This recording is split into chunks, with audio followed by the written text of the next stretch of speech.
The performance issue that I chose to address would be the problems with standardized testing as far as from the student's perspective. My first point would be that all students are different. The demand to produce answers immediately can disadvantage reflective students who need time to actually think about a concept from many different perspectives before giving a single response. And other students become anxious when taking these tests and make mistakes even if they know the material.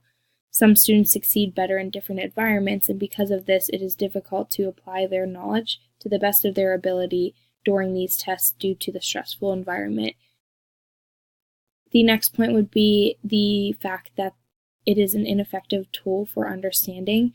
Comparative assessments can create artificial hierarchies that promote unnecessary competition, and this discourages students from learning. And not all students are affected by traditional assessments in the same way, as I said before, and these tests can hinder students differently depending on how people learn. Finally, my third point would be that the system is corrupt. The problem affects not only students but teachers as well. The high priority placed on standard assessments can be dangerous for teachers and the quality of education they provide, so they may be tempted to skew marks to be higher in that situation, or they could emphasize parts of the curriculum they know will be on tests and ignore portions that don't often get evaluated.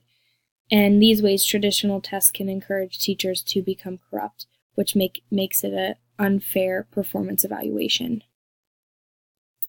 And these are the references that I use to find the information, and they include Teaching Magazine, which is a very popular magazine posted all the time, and also the Washington Post.